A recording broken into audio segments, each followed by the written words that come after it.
54টি বছর বাংলার ইতিহাসে দেশের আলেমেরা এদেশে রক্ত ঝরিয়েছে, ইসলামী আন্দোলনের কর্মীরা রক্ত ঝরিয়েছে, রাজশাহী চাঁপাইনবাবগঞ্জের রাজপথ শহীদি কাফেলার রক্ত দিয়ে রঞ্জিত হয়েছে। সুতরাং আগামী দিনের পার্লামেন্ট হবে কোরআনের পার্লামেন্ট।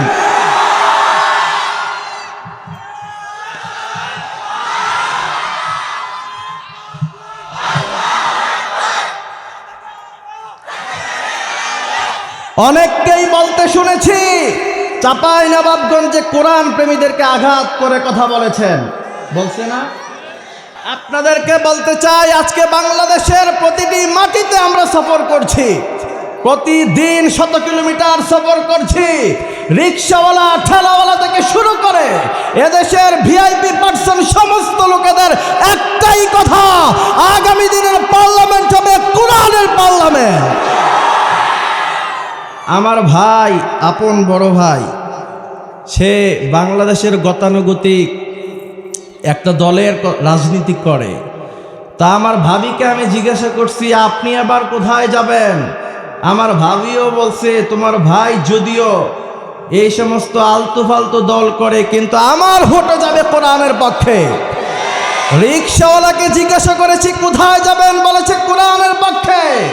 আমি একটা ছোট্ট গাড়ি ব্যবহার করি মাঝে মধ্যে এলাকায় থাকলে, আমার ড্রাইভার এই তানভীর ভাই না, আবার সে কিছুই বুঝে না, তাকেও জিজ্ঞাসা করলাম কোথায় যাবা, সেও বলেছে কোরআনের পক্ষে। তার মানে বোঝা যায় আগামী দিনের সূর্য ইসলামের সূর্য, কোরআনের সূর্য।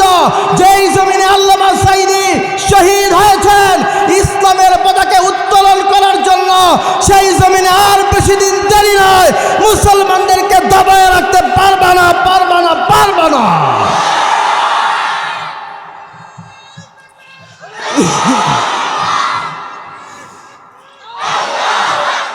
ঠিক আছে, হাত নামান। গতকালকের আগের দিন প্রোগ্রাম ছিল সিরাজগঞ্জে, আমার পেজে সে ভিডিও আপলোড হয়েছে, দেখছেন কিনা জানি না। আমি বলেছি এদেশের আলেমেরা এদেশের সূর্য সন্তান, ঠিক কিনা?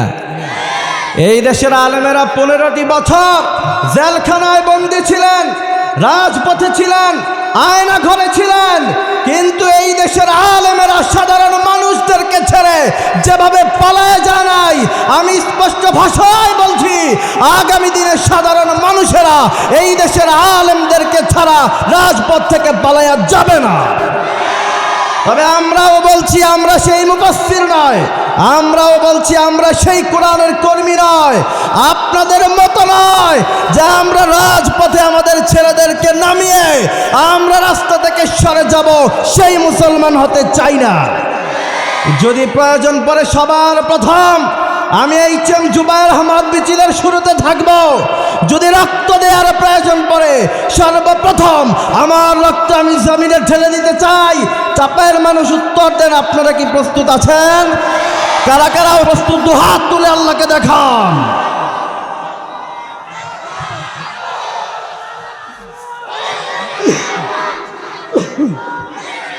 ঠিক আছে, হাত নামান। আজকে আপনাদের উচ্ছ্বাস প্রমাণ করেছে আগামী দিনের সূর্য ইসলামের সূর্য। ইবনুল কাইয়ুম জাওজি চমৎকার একটা কথা বলছেন, আজকে যারা আমরা দুনিয়ার বিনিময়ে দিনকে বিক্রি করে দেই, আজকে যারা তাফসীর মাহফিলে আমরা বসতে পারি না, শুয়ে থাকি আরামে, প্রচণ্ড শীতের সময় কম্বলকে জড়িয়ে ধরে ঘুমাতে মজা আছে না নাই? আল্লাহর হাবিব এভাবে শুয়েছিলেন, আল্লাহ তাআলা বলছেন ইয়া আইয়ুহাল মুদ্দাথির, কম্বলকে তুমি ছিটকে ফেলে দাও, কুম ফাআনজির, দাঁড়াও, ওয়া রাব্বাকা ফাকাব্বির, একজনের নামই স্লোগান ধরো, চিৎকার দিয়ে বলেন তিনি কে? আল্লাহর হাবিব এভাবে শুয়ে থাকেন নাই। আল্লাহর হাবিব বুঝিয়েছেন যে নিজের জন্য বাঁচে সে অনেক আরামে ঘুমায়, সে প্রচণ্ড শীতের সময় কম্বলকে মুড়ি দিয়ে অনেক আরামে ঘুমায়, কিন্তু যে জাতির জন্য বাঁচে, জাতিকে যে বাঁচাতে চায়, তার কোনো আরামে ঘুম নাই, ঠিক কিনা? ইবনুল কাইয়ুম জাওজি চমৎকার কথা বলেছেন, বাঈদ দুনিয়া বিল আখিরাতি তারবাহহুমা জামিআন ওয়ালা তাবঈল আখিরাতি তাখসারহুমা জামিআন। বলেছে তুমি চুজ করো, তুমি কি দুনিয়া নিবা নাকি আখিরাত নিবা। যদি দুনিয়া নাও তাহলে তাখসারহুমা জামিআন, ধ্বংস হয়ে যাবে আখিরাত, ধ্বংস হয়ে যাবে দুনিয়া। কিন্তু যদি আখেরাত না হয় তাহলে দুনিয়া এবং আখেরাত উভয়টা আমাদেরকে যিনি দিবেন, চিৎকার দিয়ে বলেন তিনি কে? আল্লাহর হাবিব সাল্লাল্লাহু আলাইহি সাল্লাম পাশ দিয়ে যাচ্ছিলেন, কিছু সাহাবারা গল্প করছিলেন। তো তিনারা বলছিলেন, জানো যে সাইয়েদানা আদম তিনার কত মর্যাদা, ইস্তফাহুল্লাহ বলে আল্লাহ তাকে ঘোষণা দিয়েছে। আরেকজন বলছে, জানো যে সাইয়েদানা মূসা তিনাকে আল্লাহ তাআলা কালিমুল্লাহ বলে ঘোষণা দিয়েছে। আরেকজন সাহাবী বলছে, জানো ঈসা তিনার কত মর্যাদা, আল্লাহ তাআলা তাকে রূহুল্লাহ বলে ঘোষণা দিয়েছে। সুবহানাল্লাহ পড়েন। বিশ্বনবী বলছেন, আমি শুনেছি তোমরা আদমকে ইস্তফাহুল্লাহ বলেছ, সাইয়েদানা ইব্রাহিমকে তোমরা খলিলুল্লাহ বলেছ, সাইয়েদানা ঈসাকে রূহুল্লাহ বলেছ। সব নবীর নামে তোমরা প্রশংসা করলা, কিন্তু আমার নামে তোমরা করলা না, সেই মজলিস পরিপূর্ণ হলো না। ঠিক কিনা? আল্লাহর হাবিব বলছেন, নিশ্চয় শোনো, আদমকে আল্লাহ তাআলা ইস্তফাহুল্লাহ বলেছে, মূসাকে আল্লাহ তাআলা কালিমুল্লাহ বলেছে, সাইয়েদানা ইব্রাহিমকে আল্লাহ তাআলা খলিলুল্লাহ বলেছে। কিন্তু আমি হলাম এমন নবী, আমাকে রব্বুল আলামিন ইন্নী হাবিবুল্লাহ বলে ঘোষণা দিয়েছে। সুবহানাল্লাহ পড়েন। হাবিব আল্লাহর বন্ধু, খলিল আল্লাহর বন্ধু, কিন্তু সবাই জানেন হাবিব এমন বন্ধু যাকে খুশি করার জন্য আল্লাহ তাআলা নিজেই কাজ করে। সেজন্য কোরআন বলছে, কুল ইন কুনতুম তুহিব্বুনাল্লাহা ফাত্তাবিউনি ইউহিব্বুকুমুল্লাহু ওয়া ইয়াগফির লাকুম যুনুবাকুম ওয়াল্লাহু গফুরুর রহিম। আল্লাহু আকবার। কোরআন বলছে, হে রাসূল আপনি বলে দেন, ইন কুনতুম তুহিব্বুনাল্লাহ, কেউ যদি আমাকে ভালোবাসতে চায় সে যেন আপনাকে অনুসরণ করে। ফাত্তাবিউনি, আপনাকে অনুসরণ করলে কি হবে? আল্লাহ নিজেই বলছেন, ইউহিব্বুকুমুল্লাহ, তুমি যখন বিশ্ব নবীকে ভালোবাসবা, অনুসরণ করবা, আকাশ থেকে রব্বুল আলামিন বললেন, আমি নিজেই তোমাকে ভালোবাসার ঘোষণা দিয়ে দিলাম। সুবহানাল্লাহ পড়েন। বলেন, সেই রাসূলকে ছাড়া কোরআন বোঝা যায়, ইসলাম বোঝা যায়? আল্লাহর হাবিবের এক সাহাবী বলছেন যে তিনি এমন নবী, কিভাবে ওয়াশরুমে যেতে হয়, কিভাবে স্ত্রীর সাথে মিলন করতে হয়, স্ত্রীর সাথে কিভাবে আচরণ করতে হয়, এবং কিভাবে পার্লামেন্ট চালাতে হয়, সব জিনিস শিখিয়েছেন তিনি মুহাম্মদ সাল্লাল্লাহু আলাইহি ওয়াসাল্লাম। এজন্য আল্লাহর হাবিব হচ্ছেন এমন হাবিব, তিনার দিকে আপনি তাকাবেন সেখানে সওয়াব আছে না নাই? তিনার দিকে সব যাই করবেন তার জন্য সেখানেই সওয়াব। সুবহানাল্লাহ পড়ে। আবার সেই নবীকে ছাড়া কিয়ামতের ময়দানে পার পাওয়া যাবে? বলেন, যাবে? যাবে। রাসূল নামে রশি ধরে যেতে হবে খুদার ঘরে। ঠিক কিনা? রাসূল নামে রশি ধরে যেতে হবে খুদার ঘরে, নদী তরঙ্গে যে পড়েছে ভাই, দরিয়াতে সে আপনি মেশে। ঠিক কিনা? কিয়ামতের ময়দানে সব লোকেরা যখন এদিক সেদিক দৌড়ানো শুরু করবে, সবাই দৌড়িয়ে যাবে সাইয়েদানা আদমের কাছে, গিয়ে আদমকে বলবে, বাবা আমাদের আদি পিতার নাম কি? বলেন, আমাদের আদি পিতার নাম জানেন না? আমাদের জাতির পিতার নাম কি? কিন্তু বাঙালি জাতির পিতার নাম কি? হ্যাঁ, এটা বলা যাবে না। ঠিক কিনা? আমরা সাইয়েদানা ইব্রাহিমকে ছাড়া আর কাউকে জাতির পিতা মানি না। সাইয়েদানা ইব্রাহিম যে জাতির পিতা, সে কথা বলেছেন যিনি, তিনি কে? মিল্লাতা আবিকুম ইব্রাহিম।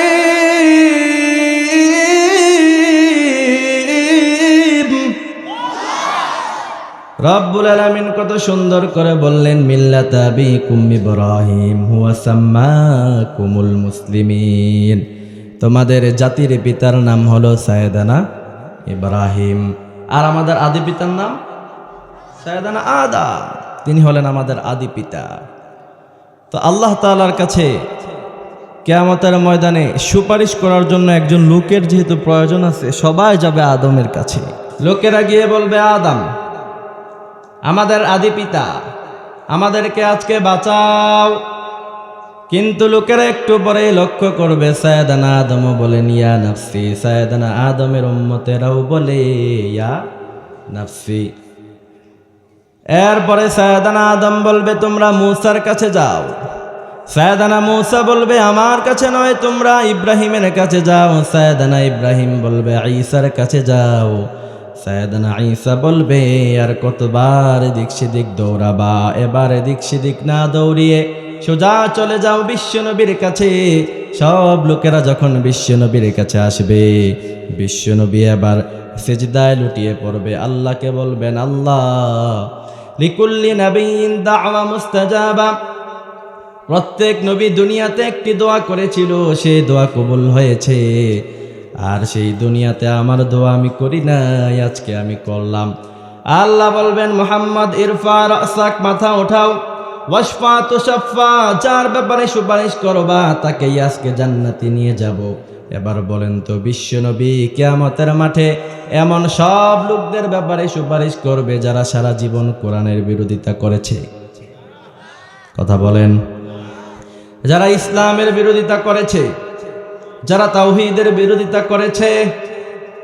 বিশ্বনবী ওই সময় এমন লোকদেরকে ডাকবেন যারা রাতের বেলা কোরআনের আন্দোলন করার কারণে আরামে ঘুমাতে পারে নাই, জেলখানায় বন্দী ছিল, ঠিক কিনা? এবার আল্লাহ বলবেন, মুহাম্মদ ওয়াশফা তুশাফা, যার ব্যাপারে সুপারিশ করবা তারে আজকে জান্নাত দিয়ে দিব। এবার বিশ্বনবী দেখবেন কোন আমার উম্মত ফজরের নামাজ পড়েছে, তাহাজ্জুদের নামাজ পড়েছে। প্রমাণ হবে কেমন করে? আল্লাহর হাবিব হাদিসের বর্ণনায় বলেছেন, অনেকগুলি হাদিসের কিতাবে হাদিস এসেছে, যারা 5 ওয়াক্ত নামাজ পড়বে তাদের কপালের মধ্যে কিয়ামতের মাঠে নূর চমকাতে থাকবে। আপনি যখন ওযু করবেন তখন আপনার হাতের মধ্যে যতদূর পানি লাগে ততদূর নূর চমকাবে। আপনি যখন পায়ের মধ্যে পা ধৌত করতে যাবেন কিয়ামতের মাঠে ততদূর নূর চমকাবে। সেই নূর চমকানোর দরকার আছে না নাই? আরো জোরে বলেন, আছে না নাই? নামাজ পড়ার দরকার আছে না নাই? নামাজের আন্দোলন করার দরকার আছে না নাই? যেই দলে নামাজ আছে সেই দল করার দরকার আছে না নাই? মদিনায় একবার 3 দিন পর্যন্ত অ্যানাউন্সমেন্ট করা হয়েছে যে আমার কাছে কিছু যাকাতের টাকা আছে, কেউ নিয়ে যাও। কিন্তু 3 দিন অ্যানাউন্সমেন্ট করার পরেও যাকাতের টাকা কেউ খাবে এত গরিব লোক মদিনায় পাওয়া যায় নাই। তাহলে যেই সমাজে কোরআন আছে, যেই সমাজে নবী আছে, যেই সমাজে ইসলাম আছে, সেই সমাজটাকে সোনার সমাজ যিনি বানিয়ে দিবেন, চিৎকার দিয়ে বলেন তিনি কে? আল্লাহর হাবিব কি শুধু মুখে ভালোবাসে এই কথা বললে হবে? বলেন বলেন, হবে? আল্লাহ বলছেন মুখে ভালোবাসি শুধু এই কথা বললেই হবে না, ফাত্তাবিউনি, তাকে অনুসরণ করতে হবে। তবে এমন অনুসরণ করবা, তোমরা শুধু যখন বিয়ে করতে যাবা ওই সময় অনুসরণ করবা, যখন তোমরা গোসল করতে যাবা ওই সময় অনুসরণ করবা, যখন খাবার খেতে যাবা ওই সময় অনুসরণ করবা, কিন্তু যখন পার্লামেন্ট সাজাতে যাবা ওই সময় অনুসরণ করা যাবে। কেমন করা যাবে? হ্যাঁ, সব জায়গায় বিশ্বনবীকে দরকার আছে না নাই? আরো জোরে বলেন, আছে না নাই? আল্লাহর হাবিবকে শুধু মুখে ভালোবাসি এই কথা বললে জান্নাত পাওয়া যাবে। আরো আসতে বলেন, যাবে। জান্নাতে যেতে চাই কি চাই না? কারা কারা চান? সবাই চান। আল্লাহ সবাইকে কবুল করুক, বলেন আমিন। তবে আমরা সবাইকে নিয়ে জান্নাতে যেতে চাই। জান্নাতের কত নাজ ও নিয়ামত বিশ্বনবী বলছেন, জান্নাতের মধ্যে রব্বুল আলামিন এত চমৎকার জিনিস রাখলেন, মালা আইনুন রাআত, পৃথিবীতে কোনো মানুষ তা চোখ দিয়ে দেখে নাই, ওয়ালা উযুনুন সামিআত, কোনো মানুষ কান দিয়ে শুনে নাই, ওয়ালা খাতার আলা কলবি বাশার, কোনো মানুষ হৃদয় দিয়ে কোনোদিন কল্পনা করে নাই। সুবহানাল্লাহ পড়েন। পৃথিবীতে অনেক আর্কিটেক্ট আছে, ডিজাইনার, যারা অনেক সুন্দর সুন্দর ইন্টেরিয়র করে। আপনার বাসায় এই যে হাঁসপুকুর, আপনাদের এলাকার নাম হাঁসপুকুর তাই না? এখানে মানে পুকুর এবং হাঁস এই দুইটা মিলে হাঁসপুকুর হয়েছে। আপনাদের এখানে পুকুরকে কি বলে? পুকুর বলে না, আর হাঁসকে তো হাসি বলে। তাহলে এখানে হাঁস এবং পুকুর বেশি নাকি? খুব সুন্দর নাম, হাঁসপুকুর। এই হাঁসপুকুরে যদি আপনি একটা বিল্ডিং বানাতে চান, যদি আপনি এটা আজকের মাহফিলের সভাপতি যদি তাকে যদি গিয়ে বলেন যে আমি হাঁসপুকুরে একটা সুন্দর বিল্ডিং বানাতে চাই, তুমি ডিজাইন করে দাও, সে হয়তো বা এমন ডিজাইন করবে যেটা দেখে লোকেরা হাসবে, ঠিক কিনা? আমাকে বললে আমি এমন ডিজাইন করব যেটা দেখলে মনে হবে যে এটা 2000 সালের আগের বিল্ডিং। কিন্তু আপনি যদি আর্কিটেক্ট যারা আছে, ডিজাইনার, চমৎকার ডিজাইন যারা করে, ইঞ্জিনিয়ার বলি আমরা তাদেরকে, ঠিক কিনা? এই ইঞ্জিনিয়ারদেরকে এনে যদি আমরা বলি যে হাঁসপুকুর পাড় এলাকাতে আমি একটা বিল্ডিং করতে চাই, এই মাটি কতটুকু ওজন নিতে পারবে, তারা সেটা মেপে দেখবে। 3 শতক ছোট্ট জায়গায় কি করে অনেক সুন্দর চোখ ধাঁধানো বিল্ডিং বানাতে পারেন, সেটা আর্কিটেক্টরা অনেক সুন্দর করে আপনাকে ডিজাইন দেবে, ইঞ্জিনিয়াররা অনেক চমৎকার করে আপনাকে ডিজাইন দেবে, ঠিক কিনা? আল্লাহর হাবিব বলছেন পৃথিবীর সমস্ত ডিজাইনাররা যদি একসাথে হয়ে যায়, সমস্ত আর্কিটেক্টরা যদি একসাথে হয়, গোল টেবিল মিটিংয়ে বসে জান্নাতের একটা চেয়ার কত চমৎকার হবে সেটার ডিজাইন তারা দিতে পারবে না।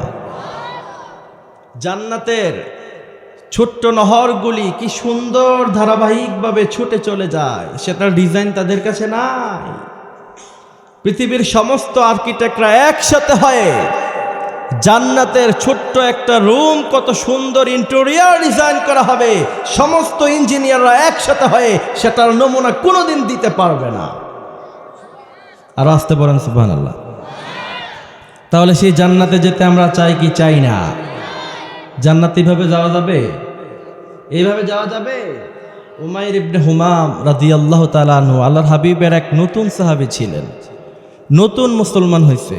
তা আল্লাহর হাবিব বদরের ময়দানে সাহাবাদেরকে উজ্জীবিত করছিলেন যে জিহাদের ময়দানে যেতে হবে, রক্ত ঝরাতে হবে। আচ্ছা বলেন, এই কথা কি শুধু আমরাই বলেছি নাকি আল্লাহর হাবিবও বলছেন? কথা বুঝতেছেন তো নাকি? তা আল্লাহর হাবিব সে কথা বলছিলেন। এক পর্যায়ে গিয়ে তিনি বলছেন ওয়াজান্নাতিন আরদুহা কাআরদিস সামাওয়াতি ওয়াল আরদ, আল্লাহ তাআলার জমিনে যে রক্ত ঝরিয়ে ইসলাম প্রতিষ্ঠার আন্দোলন করে, সে যদি শহীদ হয়ে যায় আল্লাহ তাআলা তাকে এমন দুনিয়ার চাইতে বিশাল বড় জান্নাত আল্লাহ তাআলা তাকে বিনা হিসাবে দান করে দিবে। তো উমাইর ইবনে হুমাম বলছেন ইয়া রাসূলুল্লাহ, বাহ বাহ, কত চমৎকার কথা বলছেন।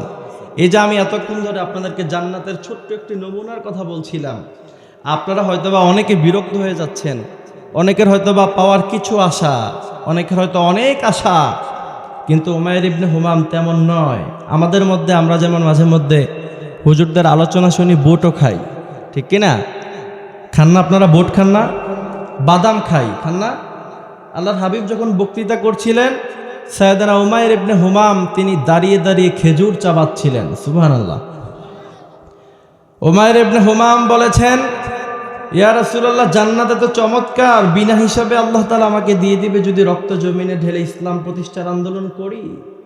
আল্লাহর হাবিব বলছেন ইয়েস, এটাই হবে। সুবহানাল্লাহ পড়েন। সাইয়েদনা উমাইর ইবনে হুমাম বলছেন ইয়া রাসূলুল্লাহ, একটা খেজুর খেয়েছি আর অনেকগুলি খেজুর আমার সামনে আছে, এতগুলি খেজুর খাবো, জিহাদের ময়দানে যাব, যুদ্ধ করব, শহীদ হব, এত বিশাল লং টাইম আমার কাছে নাই। তিনি কতটা পাগল ছিলেন জান্নাতের জন্য। আজকে যেসব যুবকেরা 500 টাকার জন্য তোমার মদ পাল্টিয়ে দাও, ছোট্ট একটা 7 আপের জন্য তোমরা দলের নামে স্লোগান ধরো, ছোট্ট সিঙ্গারার জন্য তোমরা দলের নামে স্লোগান ধরো, তোমাদেরকে বলতে চাই উমাইর ইবনে হুমাম বলেছেন এতগুলি খেজুর খাওয়ার আমার সময় নাই। খোলা তরবারি নিয়ে জিহাদের ময়দানে ঝাঁপিয়ে পড়েছেন। হাদিসের মধ্যে এসেছে যুদ্ধের ময়দানে তিনি অনেকগুলি কাফের মুশরিককে কতল করে শেষ পর্যন্ত শাহাদাতের নজরানা পেশ করে জান্নাতের সার্টিফিকেট নিয়েছেন। সুতরাং আজকে 1000 বছর পরে বলতে চাই, যেই জাতির সাহাবীরা খাবার বাদ দিয়ে, বাসর ঘর বাদ দিয়ে জিহাদের ময়দানে ঝাঁপিয়ে পড়ে ইসলাম প্রতিষ্ঠার আন্দোলন করে, 1500 বছর পরে নয় 3000 বছর পরে হলেও সেই জাতিকে দবায় রাখতে পারবা না, পারবা না, পারবা না। সেই জাতি আবার নতুন করে জেগে উঠবে। বাংলাদেশের 54 বছরের ইতিহাসে যদি বাংলাদেশের মুসলমানরা আজও জেগে না ওঠে, আমরা বিশ্বাস করি আমাদের পরবর্তী প্রজন্ম শাহাদাতের নজরানা পেশ করে এই দেশে কোরআনকে প্রতিষ্ঠা করবে। আল্লাহর হাবিব সাল্লাল্লাহু আলাইহি ওয়াসাল্লাম, তিনার মর্যাদা এত আকাশচুম্বী। আল্লাহ তাআলা বলছেন, আমি সিরাতে ইবনে হিশামে পেয়েছি, রাহিকুল মাখতুমে পেয়েছি যে আল্লাহর হাবিবকে মুশরিকেরা দুইভাবে কষ্ট দিয়েছে। কতভাবে বলেন? আল্লাহর হাবিবকে দুইভাবে কষ্ট দেয়া হলো। সর্বপ্রথম আল্লাহর হাবিবকে মানসিক টর্চার করে কষ্ট দেয়া হলো। আল্লাহর হাবিবকে বলেছে, তুমি কাহেন, তুমি গণক। নাউজুবিল্লাহ পড়েন। বিশ্বনবীকে তারা মাজনুন, পাগল বলে গালি দিয়েছে, ঠিক কিনা? বিশ্বনবীকে তারা নারীলোভী বলে গালি দিয়েছে, বিশ্বনবীকে তারা পাগল বলেছে, বিশ্বনবীকে তারা কবি বলেছে, বিশ্বনবীকে মানসিকভাবে টর্চার করেছে। কিন্তু আল্লাহ বলেছেন, ওয়ারাফা'না লাকা যিকরাক। আল্লাহু আকবার। আল্লাহ বলেছেন, মুহাম্মদ, এরা আপনাকে কষ্ট দিতে পারবে, পাগল বলতে পারবে, কাহেন বলতে পারবে, কিন্তু মানুষের হৃদয়ে আপনার জন্য যে ভালোবাসা, সেই ভালোবাসা জীবনে কোনোদিন তারা মুছে দিতে পারবে না। আল্লাহ বলেছেন, ওয়ারাফা'না লাকা যিকরাক। ও মুহাম্মদ, আপনাকে আমি আকাশচুম্বী মর্যাদা দিয়েছি, এমন মর্যাদা ১৫০০ বছর পরেও বাংলার জমিনে আপনার শান ও মর্যাদায় রক্ষায় জীবন দিতে আমরা প্রস্তুত হয়ে যাই, ঠিক কিনা? ১৫০০ পরেও বাংলার ১৫০০ বছর পরেও বাংলার জমিনে ২০১৩ সালের ৫ মে অনেক আল্লাহর নবী প্রেমিক, রাসূল প্রেমিক শহীদেরা রক্ত ঝরিয়েছে, ঠিক কিনা? আল্লাহর হাবিবকে তারা দুইভাবে কষ্ট দিতে চেয়েছে। সর্বপ্রথম মানসিকভাবে টর্চার। সব জায়গায় দারুন নাদওয়া ছিল মুশরিকদের পার্লামেন্ট, তো সেখানে আবু জাহেল, আবু লাহাব, উতবা, শাইবা, ওয়ালিদ ইবনে মুগীরা সবাই মিলে বসে পরামর্শ করলো যে মুহাম্মদ যে কোরআনের দাওয়াত দেয়, মুহাম্মদ যে ইসলামের দাওয়াত দেয়, যদি এটা পৃথিবীর মধ্যে প্রতিষ্ঠিত হয়ে যায় তাহলে তো আমাদের টেন্ডারবাজি বন্ধ হয়ে যাবে, তাহলে তো আমাদের মানুষের জমি দখল করা বন্ধ হয়ে যাবে, রাতের আধারে ধর্ষণ বন্ধ হয়ে যাবে। মুহাম্মদকে আটকিয়ে দাও। কিভাবে আটকানো যায়? দারুন নাদওয়া পার্লামেন্টে বসে বিশ্বনবীর পিছনে এরা পরামর্শ করলে ওয়ালিদ ইবনে মুগীরা সিদ্ধান্ত দিয়েছে যে মক্কার চতুর্পাশ থেকে যেহেতু লোকেরা মক্কায় কাবায় আসবে হজ করার জন্য, চতুর্দিকে তোমরা ছুটে যাও আর মুহাম্মদকে তোমরা পাগল বলে লোকেদের মাঝে ঘোষণা দিতে শুরু করো। নাউজুবিল্লাহ পড়ে। সেই অপপ্রচার এখনো পর্যন্ত আছে না নাই? ১৫০০ বছর আগে আবু জাহেল, আবু লাহাব, উতবা, শাইবা, ওয়ালিদ ইবনে মুগীরা বিশ্বনবীর বিরুদ্ধে অপপ্রচার করে ইসলামকে দাবিয়ে দিতে পারে নাই। আবু জাহেলের উত্তরসূরিরা শুনে রাখো, ১৫০০ বছর পরে এসেও কোরআনের বিরুদ্ধে, ইসলামের বিরুদ্ধে মানুষের মধ্যখানে গালিগালাজ করে মানুষের হৃদয় থেকে কোরআন এবং কোরআনের মুফাসসিরদেরকে মুছে দিতে পারবে না, পারবে না, পারবে না। ১৫০০ বছর আগে যেমন সম্ভব হয় নাই, আজও তেমন করে সম্ভব হবে না, ঠিক কিনা? রব্বুল আলামিন বলেন, তারা বলেছে, وقال الذين كفروا لا تسمعوا لهذا القرآن والغوا فيه لعلكم تغلبون।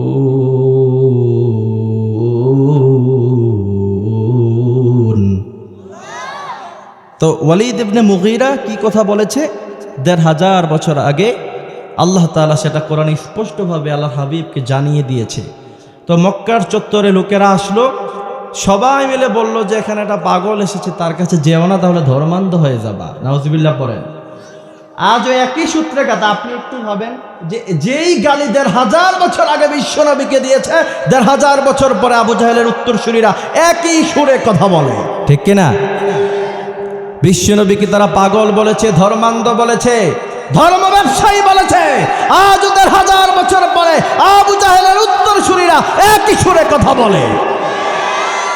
কিন্তু আবু জাহেল গিয়েছে যেই পথে, ওয়ালিদ ইবনে মুগীরা গিয়েছে যেই পথে, আবু লাহাব গিয়েছে যেই পথে, আবু জাহেলের উত্তরসূরিদেরকে বলতে চাই এখনো সময় আছে, থামো, না হলে তোমরাও যাবা সেই পথে।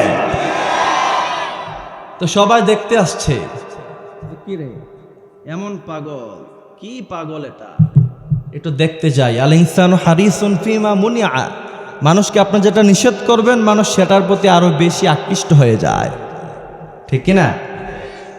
আমাদের হাসপুকুর পাড়ে এসে যদি কেউ বলে যে এখানে একটা পাগল আসছে, আপনারা ঘরে বসে থাকবেন? কয়েকজন হুজুরের মাহফিল ছেড়ে কোত্থেকে পাগল আসলো রে, ঠিক কিনা? এটা দেখবে। তা আরবের লোকেরাও তো এমনই ছিল, মানুষের স্বভাবজাত প্রক্রিয়া কখনো পাল্টায় না। সবাই মিলে এবার পাগলকে দেখতে আসছে, কিন্তু এত সাধারণ পাগল নয়, এত পাগল হয়েছে একজনের। তিনি কে? আরো জোরে বলেন কে? আল্লাহর হাবিব তো এত সুন্দর ছিলেন, মুশরিকরা, আরবের বেদুইন লোকেরা, গ্রাম্য লোকেরা পাগল দেখতে এসে যখন দেখেছে এত সাধারণ লোক নয়, তার চেহারার দিকে তাকালে মনে হয় যে পূর্ণিমার চাঁদটা তার কাছে ফিল মেরে যায়। আম্মা জান আয়েশা বলছেন, ও আরবের লোকেরা শোনো, বিশ্বনবী কতটা সুন্দর ছিল। সাইয়েদানা ইউসুফ অনেক সুন্দর ছিল। কোরআনে বর্ণনা এসেছে, ওয়াকাত্তানা আইদিয়াহুন্না ফিল আরদি। সাইয়েদানা ইউসুফকে দেখে জুলাইখা যখন কিছু মহিলাকে এনেছিল, বলেছিল ইউসুফ কত সুন্দর দেখো। তখন সাইয়েদানা ইউসুফ যখন ঘরে ঢুকলেন, তাদের মধ্যখানে একটা ছুরি ছিল আর লেবু ছিল। কোরআন সুন্দর করে জানিয়ে দেয়, ওয়াকাত্তানা আইদিয়াহুন্না ফিল আরদি, তাদের মধ্যে যে লেবু ছিল তারা লেবু কাটতে যে সাইয়েদানা ইউসুফের দিকে যখন তাকালো, তখন তারা আর সাইয়েদানা ইউসুফ থেকে চোখ ফিরাতে পারে নাই। না পারার কারণে তারা লেবু চিরতে গিয়ে হাত কেটে ফেলেছিল। সুবহানাল্লাহ। আম্মা জান আয়েশা বলছেন, আরবের মহিলারা শোনো, সাইয়েদানা ইউসুফের সৌন্দর্য দেখে যারা লেবু কাটতে গিয়ে হাত কেটেছে, তাদেরকে যদি বিশ্বনবীর সামনে আনা হয়, তাহলে বিশ্বনবীকে দেখে তারা হাত নয় তাদের কলিজাটা কেটে দিবে। আবার আম্মা জান আয়েশা বলছেন, বিশ্বনবী কত চমৎকার চেহারার অধিকারী ছিলেন। আম্মা জান আয়েশা বলছেন, তোমাদের একটা সূর্য আছে, আমারও একটা সূর্য আছে, কিন্তু তোমাদের সূর্য সবে সাদেকের পরে ওঠে আর আমার সূর্যটা রাত এশারের পরে ওঠে। আম্মা জান আয়েশা যখন সুইয়ের মধ্যে সুতা ঢুকাতেন, সুই চিনেন? অন্ধকারে সুতা ঢুকানো যায়? যায় যায়। কিন্তু আম্মা জান আয়েশা বলছেন, বিশ্বনবীর চেহারা এত সুন্দর ছিল, যখন বিশ্বনবী এশারের পরে আসতো তখন আমি সুইয়ের মাথা দিয়ে সুন্দর করে সুতা ঢুকিয়ে দিতে পারতাম। এত সুন্দর চেহারার অধিকারী লোক মুশরিকেরা দেখে বলে, হায় হায়, এত পাগল নয়। এরপরে তো সারছে আরেক কারবার। বিশ্বনবী তাদের সামনে কোরআন থেকে মুখশ্রীণিত বাণীটাই তো ছিল তিনার কোরআন। আম্মা জান আয়েশাকে একবার সাহাবারা এসে বলছেন যে আল্লাহর হাবিবের জীবনী বলেন, যে আল্লাহর হাবিব কেমন ছিলেন। আম্মা জান আয়েশা বলেছে, কানা খুলুকুহুল কোরআন, তোমরা কি কোরআন পড়ো নাই? সাহাবারা বলছে পড়েছি। বলেছে গোটা কোরআনটাই তো তিনার জীবনী। মুশরিকরা যখন আসছে, আল্লাহর হাবিব কোরআন তেলাওয়াত করা শুরু করে দিয়েছে। সুবহানাল্লাহ পড়ে। এই কোরআন শুনলে যাদের হৃদয়টা নরম, তাদের হৃদয়টা ভিজিয়ে দেয় কে?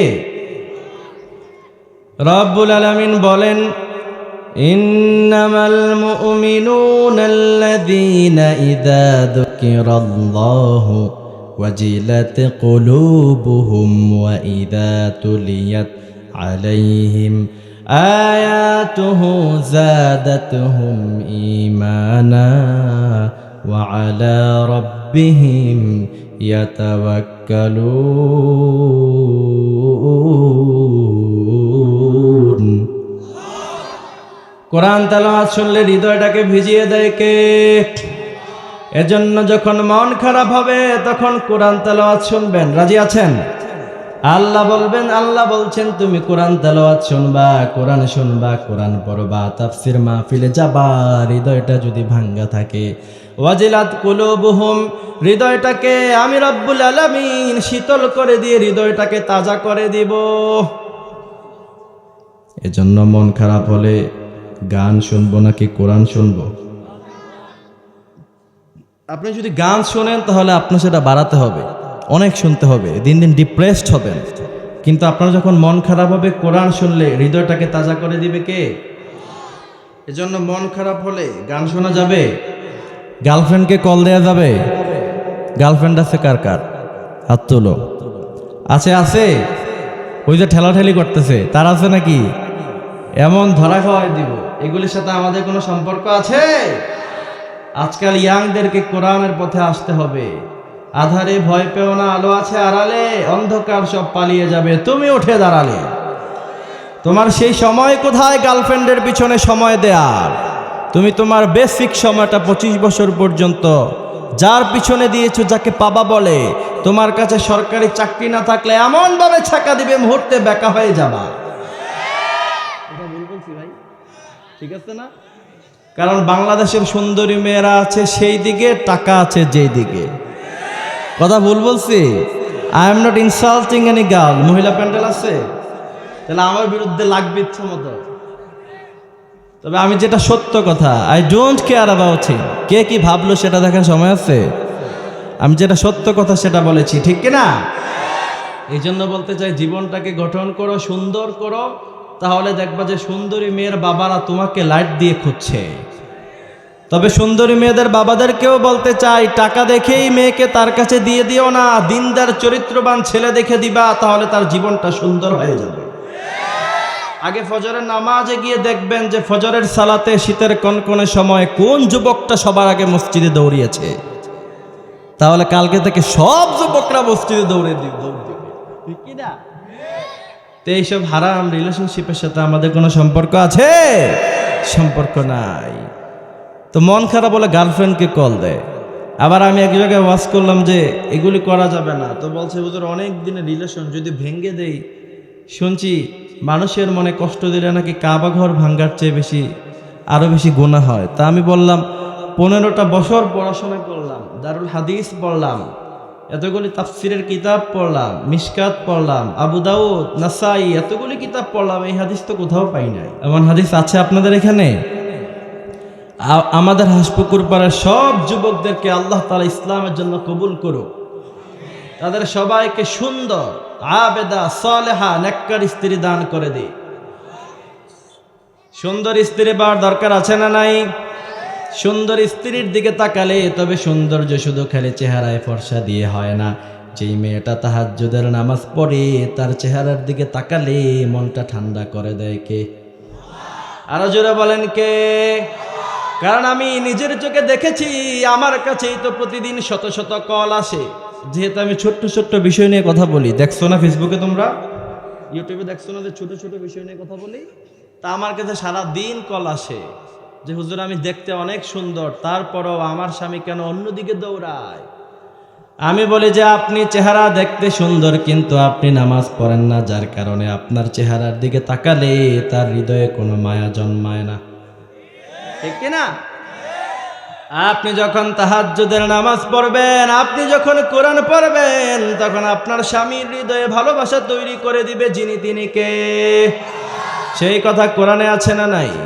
আল্লাহ রাব্বুল আলামিন কত সুন্দর করে বলছে, গোলাম শোনো শোনো, ওয়া মিন আয়াতিহি আন খালাকাকুম মিন আনফুসিকুম আজওয়াজা লিতাসকুনু ইলাইহা।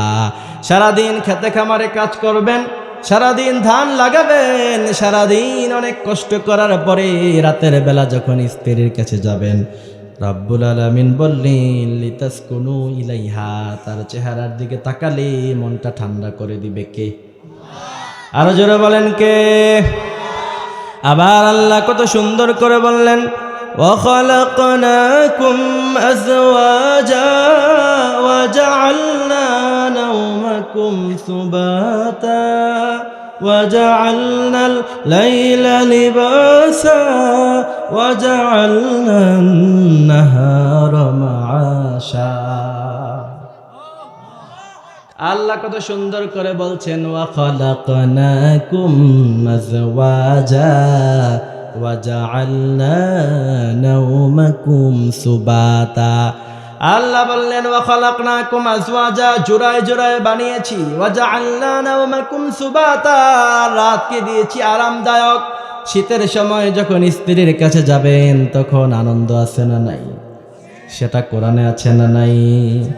আধরাতে যখন ঘুম ভেঙে যায়, কার কথা মনে পড়ে? স্ত্রীর কথা মনে পড়বে। স্ত্রীর চেহারার দিকে তাকালে সওয়াব। আল্লাহর হাবিব বলছেন স্ত্রীর হাত ধরলে সওয়াব। এক সাহাবী বলছেন স্ত্রীর হাত ধরলে সওয়াব হয় কেমন করে? আল্লাহর হাবিব বলছেন তুমি যদি বেগানা কোনো নারীর হাত ধরো, 14 ফেব্রুয়ারিতে যদি পার্কে গিয়ে কোনো মেয়ের হাত ধরো, ওইগুলি বাংলার জমিনে আছে না নাই?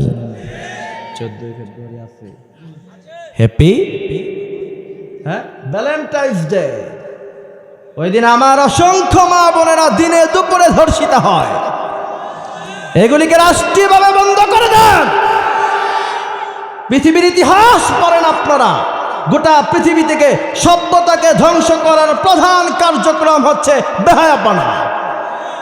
সেগুলিকে বাংলাদেশে কারা জারি রাখতে চায়? জাতি আবার তাদেরকে বয়কট করে বৃদ্ধাঙ্গুলি দেখায় দিবে, ঠিক কিনা?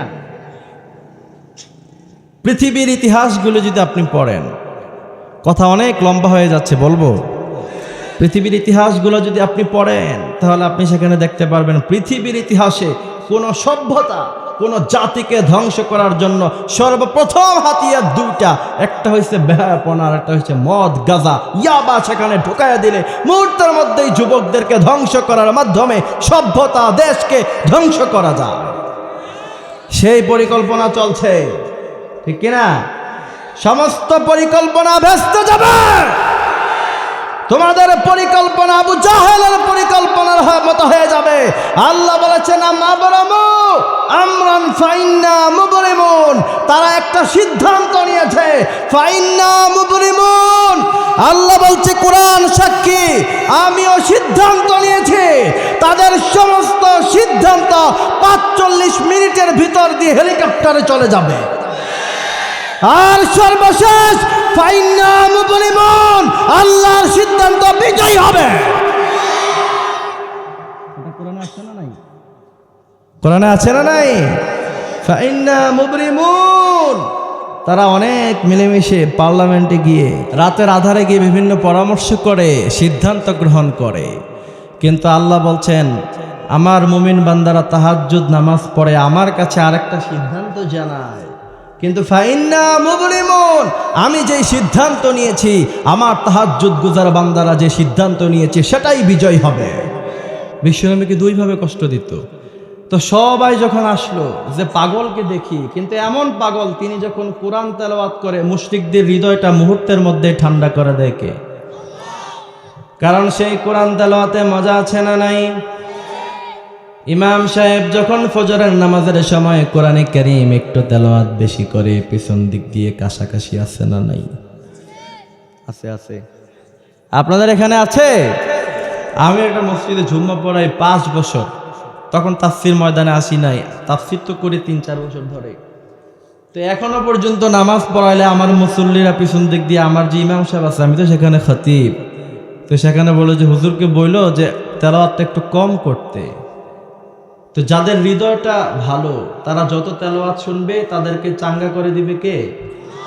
আপনি দেখেন না যে অনেক মুরব্বী মানুষ দিনের বেলা লাঠিতে ভর করে হাঁটতে হয়, কিন্তু নামাজে সে কি করে ঘন্টার পর ঘন্টা দাঁড়িয়ে থাকে।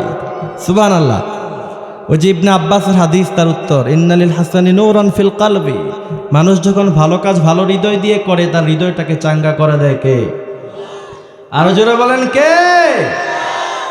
তো বিশ্বনবীর সামনে যখন মুশরিকরা আসলো, বিশ্বনবী কোরআন তেলাওয়াত শুরু করে দিয়েছে। সুবহানাল্লাহ পড়েন। আলহামদুলিল্লাহি রাব্বিল আলামিন আর রহমানির রহিম মালিকি ইয়াউমিদ্দিন ইয়্যাকা না'বুদু ওয়া ইয়্যাকা নাস্তাঈন। আল্লাহু আকবার।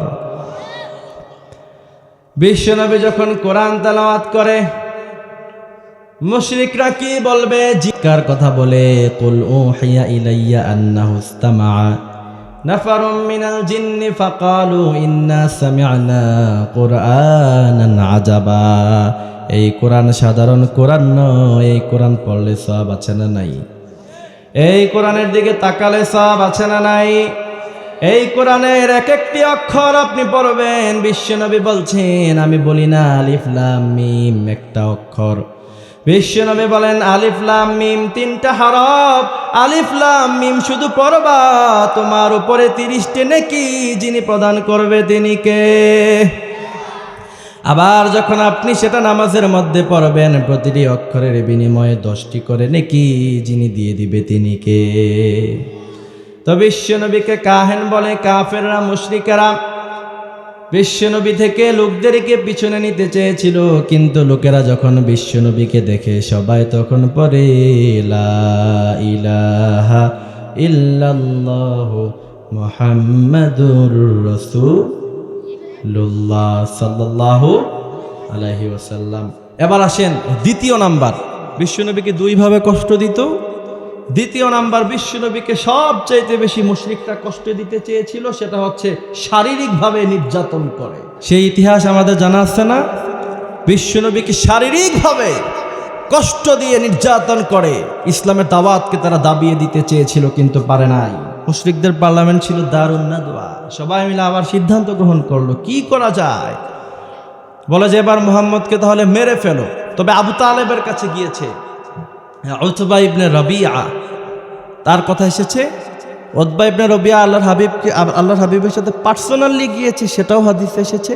আবার উতবা ইবনে রবিয়া দলবল নিয়ে আবু তালেবের কাছে গিয়ে প্রস্তাব করেছে, তবে প্রস্তাব দুইটা সেম।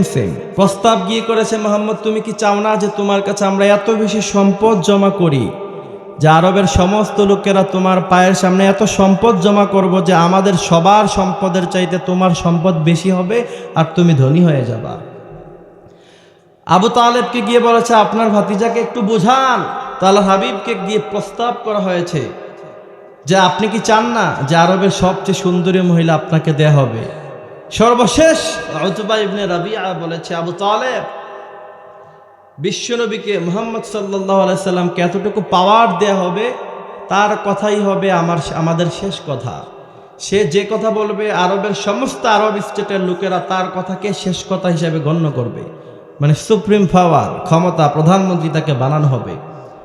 আবু তালেবকে বলা হয়েছে যদি তা না করে, প্রস্তাব দিলাম, যদি এই প্রস্তাব না মানেন তাহলে আপনার সাথে আরবের কোরাইশ বাহিনী সুদ্ধা আরো যারা আছে সবাই মিলে আমরা যুদ্ধ করব ততক্ষণ পর্যন্ত, যতক্ষণ না পর্যন্ত মুহাম্মদকে আপনি আমাদের হাতে তুলে দেন। তা আবু তালেব চিন্তা করছে, এত ভালো ভালো অফার দিচ্ছে, আবু তালেব তার ইসলাম গ্রহণ করে নাই, বলছে যে এত ভালো ভালো প্রস্তাব দিচ্ছে, আর যদি প্রস্তাব না মানি তাহলে মেরে ফেলার হুমকি। ভাতিজা তুমি আর ইসলামের দাওয়াত দিও না, তুমি আর এই কোরআনের কথা বলো না, তুমি তাদের প্রস্তাব মেনে নাও। কিন্তু আল্লাহর হাবিব যে ঐতিহাসিক কথা বলেছেন, পৃথিবীর সমস্ত ঐতিহাসিকবিদরা, সমস্ত গবেষকরা গবেষণা করে সেই কথার কোনো কুল কিনারা খুঁজে পায় নাই। সুবহানাল্লাহ পড়েন। আল্লাহর হাবিবকে প্রস্তাব দেওয়া হচ্ছে আপনাকে প্রধানমন্ত্রী বানাবো, সুন্দরী নারী দিব এবং সমস্ত সম্পদ আপনার সামনে পেশ করব, বিনিময়ে আপনি আপনার দিনের কথা বলবেন, আমাদের বিরুদ্ধে আপনি কিছু বললেন না, আর যদি তা আমার না মানেন তাহলে আপনাকে উৎখাত করব। পৃথিবীতে আপনি আরেকজন এরকম লিডার দেখান, আরেকজন এরকম নেতা দেখান যাকে বলা হবে পৃথিবীর সমস্ত সুপ্রিম পাওয়ার তোমাকে দেয়া হবে, স্বর্ণের স্তূপ দেয়া হবে, তারপর তুমি তোমার কথা থেকে ফিরে যাও। এমন আরেকজন নেতা পৃথিবীর ইতিহাস কোনোদিন জন্ম দিতে পারে নাই। আল্লাহর হাবিব তখন আবু তালেবকে যে উত্তর দিয়েছিল যে চাচা আপনি আরবের মুশরিকদের কাছে গিয়ে বলেন আকাশের সূর্যটা যদি আমার ডান হাতে দেয়া হয়, আকাশের চন্দ্রটা যদি আমার বাম হাতে দেয়া হয়, গোটা পৃথিবীর সমস্ত রাজত্ব যদি আমার কাছে দেয়া হয়, আমি মুহাম্মদ কোরআন থেকে বিন্দু পরিমাণ পিছপা হব না। আবু তালেব এই কথা শোনার পরে বলছে, আহা আরে বাবা, যাকে গোটা পৃথিবীর রাজত্ব এবং আকাশের সূর্য চন্দ্র দেয়া হলো তারপরেও সে ইসলাম থেকে ফিরে আসবে না, তার মানে সে হকের উপরে আছে। ঠিক আছে ভাতিজা তুমি দাওয়াত দাও। মুশরিকরা আবার সবাই মিলে আবার পরামর্শ বলল কি করা যায়, এবার বিশ্বনবীকে মেরে ফেলা হবে এই চিন্তা করলো। আপনি দেখেন আবু তালেব তখন বনু হাশিম গোত্রের মুসলমান এবং অমুসলিম একটা ইনফরমেশন জানেন যে শিয়াবে আবু তালেবে 3টি বছর জেলখানায় বন্দী ছিলেন। শুধু মুসলমানরা নয়, অনেক আরবের মুশরিকেরাও ঈমান আনে নাই, কিন্তু শিয়াবে আবু তালেবে 3 বছর বিশ্বনবীর সাথে জেল খেটেছেন। আল্লাহু আকবার। আর বর্তমানে আমার বাংলাদেশে এমন নামধারী মুসলমান শিয়াবে আবু তালেবের মুশরিকদের থেকেও তাদের অবস্থান খারাপ, ঠিক কিনা? 3 বছরে আপনি বুঝেন, 1 দিন 2 দিন 3 দিন নয়। আরবের লোকেরা এমনিই ছিল শৌখিন, কুরাইশের লোকেরা এমনিই ছিল শৌখিন। বনে হাসিম গোত্রের লোকেরা 3টি বছর আল্লাহর হাবিবের সাথে জেলখানায় বন্দী ছিলেন। তো আল্লাহর হাবিবকে ক্র্যাকডাউন দেয়া হলো। ক্র্যাকডাউন মানে বুঝেন? লকডাউন তো বুঝেন না? কোভিড-19 সময় লকডাউন হয়েছে না আমাদের এখানে? হয়েছে। আপনারা পালন করছেন? লকডাউন পালন করছেন? আমরা লকডাউন পালন করব কিসে? আমরা ফজর পড়েছি, জোহর পড়েছি মসজিদে গিয়ে। করোনা আমাদেরকে আক্রান্ত করে নাই। যারা এসির রুমে বসে বসে দেশের কোটি কোটি টাকা পাচার করেছে, তাদেরকেই করোনা আক্রান্ত করে পৃথিবী থেকে বিদায় করেছে। এদেশের মুসলমানরা ফজরের সময় আজান হলে মসজিদে চলে যায়, ফজরের নামাজের পরে খেতে খামারে যায়, তাদেরকে করোনা ধরতে পারে নাই। আল্লাহু আকবার। তো বিশ্বনবীকে ক্র্যাকডাউন, অর্থাৎ ক্র্যাকডাউন মানে ঘরবন্দি। তিনি ঘরে বন্দী ছিলেন। শিয়াবে আবু তালেবের ওই উপত্যকায় 3টি বছর জেলখানায় বন্দী ছিলেন। রাহিকুল মাখতুম এসে যে ছোট ছোট বাচ্চারা, বুঝেন, পেটের খিদার যন্ত্রণায় চিৎকার করে কেঁদেছে। অমুসলিম অনেক মুশরিক নারীরা, বৃদ্ধ বাবারা খিদার চোটে চিৎকার দিয়েছে, কিন্তু মুশরিকদের সামনে মাথা নত করে নাই। আল্লাহু আকবার। আর আল্লাহর হাবিবের চাচা আবু তালেব, শিয়াবে আবু তালেবে 3 বছর জেলখানায় বন্দী ছিলেন। ছোট বাচ্চারা 1000 বছর আগে, মুসলমানের শিশু বাচ্চারা তো এমন বাচ্চা, এই ছোট ছোট বাচ্চাদের ঈমান আজও পর্যন্ত আছে না নাই? শিয়াবে আবু তালেবে 3 বছর শিশু বাচ্চারা বন্দী ছিল, খিদার চোটে চিৎকার করেছে। একজন শিশু বাচ্চা এই কথা বলে নাই যে আমাদেরকে জেলখানা থেকে বের করে দাও আর মুশরিকদের সামনে আমরা মাথা নত করব। একই সূত্রে গাথা 1500 বছর পরে প্যালেস্টাইনের মুসলমানদের দিকে তাকান, প্যালেস্টাইনের শিশু বাচ্চাদের দিকে তাকান। যখন নেতানিয়াহু ইসরায়েলের সৈন্যবাহিনীরা ওই ফিলিস্তিনের ছোট বাচ্চাদেরকে যখন বোম্বিং করে, মিসাইল মারে, আগুন দিয়ে যখন পুড়িয়ে দেয়, শিশু বাচ্চারা ওই সময় নারে তাকবীরের স্লোগান ধরে। মুশরিক অনেক অফিসাররা বলেছে, মিসাইলের সামনে যেই শিশু বাচ্চারা নারে তাকবীরের স্লোগান ধরে, তাদের পিছনে ডলার খরচ করতে পারবো, তাদের পিছনে মিসাইল খরচ করতে পারবো, সম্পদ খরচ করতে পারবো, পৃথিবী থেকে নিশ্চিহ্ন করতে পারবো না। আজও পারে নাই। শিয়াবে আবু তালেবে 3টি বছর জেলখানায় বন্দী। আল্লাহর হাবিবের চাচা তিনাকে অমুসলিম ছিলেন, কিন্তু কতটুকুন ভালোবাসতেন শুনেন। কিতাবের মধ্যে এসেছে যে আল্লাহর হাবিব যখন শিয়াবে আবু তালেবের জেলখানায় রাতের বেলা ঘুমাতেন, রাত 1টার সময় গিয়ে আবু তালেব বলতেন, মোহাম্মদ ঘুম থেকে ওঠো, তুমি আমার বিছানায় যাও, আমি তোমার বিছানায় আসি। সুবহানাল্লাহ বলবেন না? কি কারণে সিদ্ধান্ত নিয়েছে? কারণ তিনি অনুধাবন করেছে রাতের আধারে মুশরিকেরা এখানে হামলা চালাতে পারে। মুশরিকদের সেই অভ্যাস আছে না নাই? আরো জোরে বলেন, আছে না নাই? আমি নিজে শাপলা চত্বরে গিয়েছি, তখন আমার বয়স ছিল 13-14 বছর।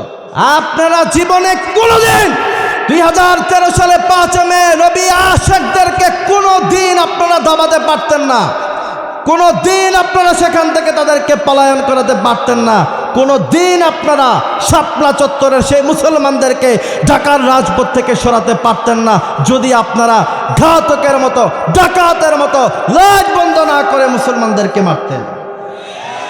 তো সেই সূত্র তো একই সূত্রের গাঁজা। আবু তালেব তো বুঝছে যে হতে পারে যে রাতের আধারে সমস্ত আলো বাতি বন্ধ করে দিয়ে মুসলমানদের উপর হামলা করবে, বিশ্বনবীর উপর হামলা করবে, ঠিক কিনা?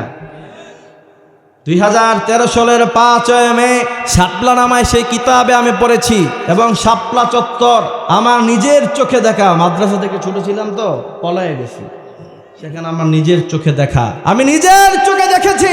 সেখানে পল্টন থেকে যারা শহীদ হয়েছে তাদেরকে শাপলা চত্বরের সামনে আনা হয়েছে। আর এক গর্দভ, এক মূর্খ কিছুদিন আগে তদানীন্তকাল সময়ের প্রাইম মিনিস্টারকে পাশে বসিয়ে অসংখ্য আলেমদেরকে সামনে বসিয়ে বলেছে শাপলা চত্বরে নাকি কারো রক্ত ঝরে নাই, এটা ইসলাম ও মুসলমানদের সাথে বেঈমানি করা হয়েছে। রাতের আধারে শাপলা নামা সেই কিতাবে এসেছে, আমি বলবো ঘটনাটা। কিশোরগঞ্জ থেকে, তখন তো সারা বাংলাদেশে বিভিন্ন জায়গায় ছোট ছোট মঞ্চ করা হতো, ইমাম সাহেবরা খতিব সাহেবরা উজ্জীবিত করতেন, ঠিক না? আল্লাহ রাসূলের ইজ্জত শান ও মর্যাদা রক্ষার জন্য বিভিন্ন গ্রামে গঞ্জে তখন ছোট ছোট মঞ্চ হতো।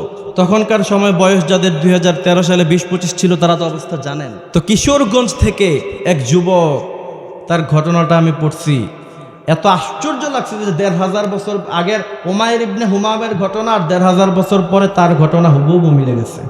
সুবহানাল্লাহ পড়ে।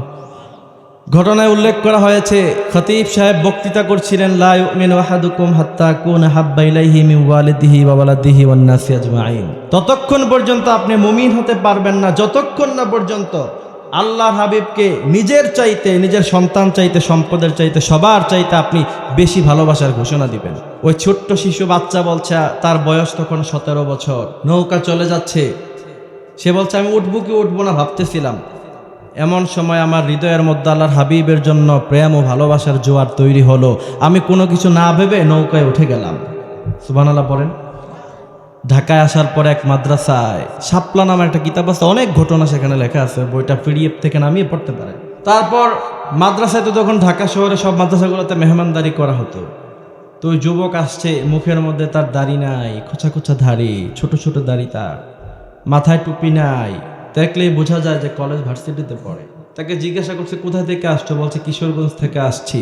তো আরেক সাথী ভাই বলছে যে আমার বাড়িও তো কিশোরগঞ্জ, চলো আমরা একসাথে যাই, তুমি তো ঢাকার রাস্তা অলিগলি চিনো না। তিনি পরবর্তীতে নিজে সে ঘটনা লেখছেন, রাতের 2টা বাজে যখন পুলিশ আর যখন পেটোয়া বাহিনী, আমি তাদেরকে বলতে চাই, তারা যখন রাতের আধারে অজুরে যখন গুলি ছাড়ছিল, ওই আলেম তিনি বলছেন কিশোরগঞ্জ থেকে ছুটে আসা ছোট্ট যুবক, তিনি আমার হাত ধরে, আমি যখন তার হাত ধরে টান দিচ্ছিলাম, চলো এখান থেকে পালায়া যায়, কি করবো আর, কারণ ইসলামে তো বলে নাই যে লাঠি চোটা ছাড়া, যুদ্ধের সরঞ্জাম ছাড়া অকাতরে জীবন বিলিয়ে দিবা তুমি, শুধু তোমাকে মারবে, সেই কথা কি ইসলামে বলা আছে? তিনি বলেছেন চলো এখান থেকে চলে যায়। কিশোরগঞ্জ থেকে ছুটে আসা সেই ছোট্ট যুবক তিনি লেখছেন আর কাঁদছেন। তিনি বলছেন সেই যুবক আমার হাতকে ঘাপটি মেরে বলেছে, যদি এখন আমি আল্লাহর হাবিবের জন্য জীবন দেই, এতটুকু বলেন আমি শহীদ হব কিনা। তিনি বলেছেন আমি বলেছি তুমি শহীদ হবা। সে বলেছে আমি দেখলাম দীর্ঘক্ষণ সে দাঁড়িয়ে থাকলো, বাংলাদেশের পুলিশ বাহিনী বনাম পেটুয়া বাহিনী তার উপরে গুলি ছেড়েছে, রক্ত জমিনে ঝরেছে, তারপরও সে সেখান থেকে পলায়ন করে নাই। সুতরাং আজও যদি প্রয়োজন পড়ে 1000 বার শাপলা চত্বরে মুসলমানরা জীবন দিবে, তারপরও এই দেশে কাদিয়ানীদেরকে কাফের ঘোষণা করতে হবে, করতে হবে, করতে হবে। আল্লাহর হাবিবকে আবু তালেব এতটা ভালোবাসছে যে রাতের আধারে আল্লাহর হাবিবকে বলছে তুমি আমার সিটে এসে ঘুমাও আর আমি তোমার সিটে গিয়ে ঘুমাই। মুশরিকরা যদি টার্গেট করে মারে তাহলে আমি আবু তালেব মারবো, তুমি বেঁচে যাবা। সুবহানাল্লাহ বলেন না? তো সে আল্লাহর হাবিবে বলছে জানো, এই যে কুলিং কুনতুম তুহিব্বুনাল্লাহ ফাত্তাবিউনি, কতটুকু ভালোবাসছে। 3 বছর জেলখানায় বন্দি, সম্পদ দিয়েছে, আগলিয়ে রেখেছে, এবং শিয়াবে আবু তালেবের জেলখানায় খাবার না খাওয়ার কারণে আল্লাহ হাবিব সহ আবু তালেব সহ তিনার সাহাবিরা, তিনার সাথী সঙ্গীরা এমন খাবার খেতেন, ছাগল যেমন পাতা খায়, লতা খায়, আল্লাহ হাবিবের সাথী সঙ্গীরা এমন লতা পাতা খেতেন। আর হাদিসের বর্ণনা এসেছে তিনারা মলমূত্র ত্যাগ করতেন ছাগলের মলমূত্রের মতো। এত কষ্ট করেছেন। আল্লাহর হাবিব বলছেন আবু তালেব জান্নাতে যাবে না, কারণ সে ঈমান আনে নাই। ঠিক কিনা? তার মানে বোঝা যায় আপনি শুধু আল্লাহর হাবিবকে আপনি বললেন আমি ভালোবাসি, কিন্তু আপনি অনুসরণ করলেন না, জান্নাতে যাওয়া যাবে? আরো জোরে বলেন যাবে, যাবে। সেজন্য রাব্বুল আলামিন বলেন কুলিং কুনতুম তুহিব্বুনাল্লাহ ফাত্তাবিউনি ইউহিব্বুকুমুল্লাহ ওয়া ইয়াগফির লাকুম যুনুবাকুম ওয়াল্লাহু গফুরুর রহিম।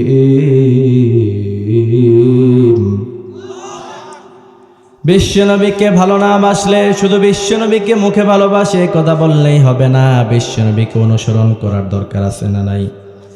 বিশ্বনবীকে হৃদয় দিয়ে ভালোবাসার দরকার আছে না নাই? সাইয়েদনা উরওয়া ইবনে মাসউদ বলছেন, বিশ্বনবীর সাহাবারা বিশ্বনবীকে কত ভালোবেসেছে। উরওয়া ইবনে মাসউদ বলছেন, ওয়াল্লাহি লাকাদ ওয়াফাততু আলাল মুলুকি আলাল কাইসার ওয়ান নাজাশি।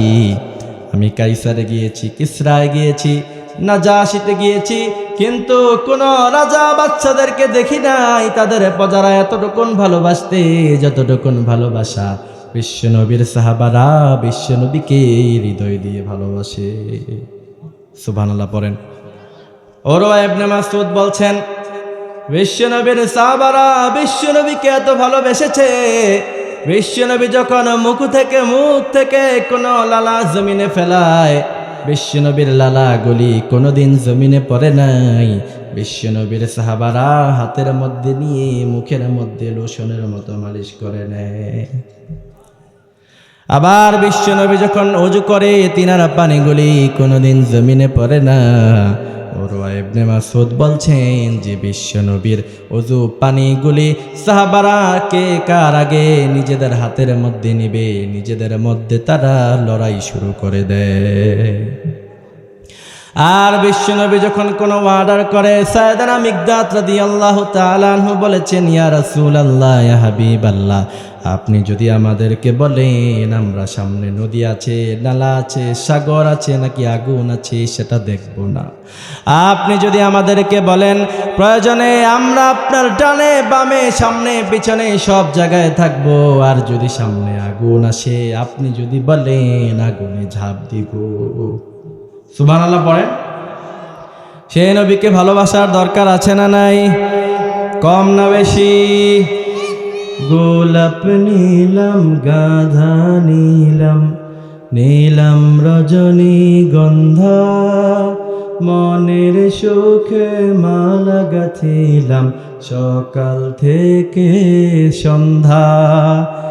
একবার যদি পাই নবী গো স্বপ্নে রাত্রে বেলা, হাসি মুখে পরাব তোমায় হাজার ফুলের মালা। আমিন পড়েন।